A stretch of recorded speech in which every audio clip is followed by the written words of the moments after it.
when your legs don't work like they used to before, and I can't sweep you off of your feet. Will your mouth still remember? O processo que irei apresentar é o processo de reação isotérmica. O calor liberado pela chama de um fogão a gás é proveniente de uma reação isotérmica da combustão de butano.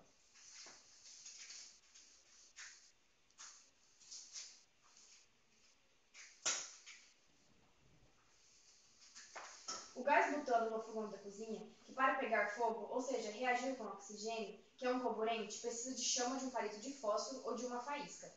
Observe-se que não fosse assim, ao abrir a válvula do fogão, o butano entraria em contato com o gás oxigênio e ocorreria a combustão automaticamente. O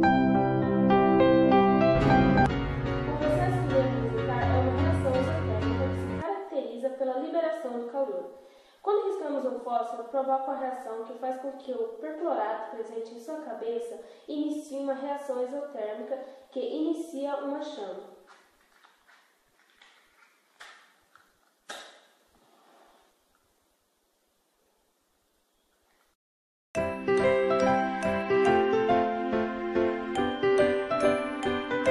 Olá, irei falar sobre a reação endotérmica, a que se caracteriza pela absorção do calor. O exemplo vai ser o copo de água gelada que tomamos diariamente. Um copo contendo água gelada como este, logo começará a suar. Isso mostra que o copo está absorvendo o calor do meio. Está havendo a transferência de calor do meio para o copo. Isso acabará quando houver equilíbrio térmico. É isso aí.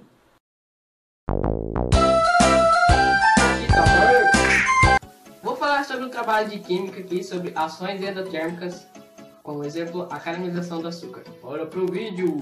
E aí galera, já tô aqui no fogão, vamos fazer esse negócio. Não tá não. Bom, vou pegar uma colherzinha de açúcar aqui. Bom, como vai funcionar esse negócio? Ó, como todos sabemos, o açúcar esquentado vai ficar caramelizado. Pois bem, vai virar o caramelo. Quando aquecemos o açúcar, ele transforma-se em caramelo. Ou seja, com uma ação endotérmica, ele vai absorver o calor do fogo aqui embaixo e ele vai formando-se uma substância de cor castanha escura, enquanto ele liberta vapor de água e dióxido de carbono. Bom, eu acho que isso aqui vai demorar um pouco, né? Então eu vou dar uma cortadinha no vídeo e já volto. Bom galera, como vemos aqui, já tá pronto o caramelo. Deixa eu pegar aqui. Ai, tá quente. Mula. Mentira. Bom, como vemos aqui... Ai, grudou aqui. Grudou na panela. Bom, já vemos aqui que o açúcar virou um caramelo. Isso foi por conta que o açúcar absorveu o calor do fogo ali embaixo, virando essa transformação química. Bom, isso foi tudo.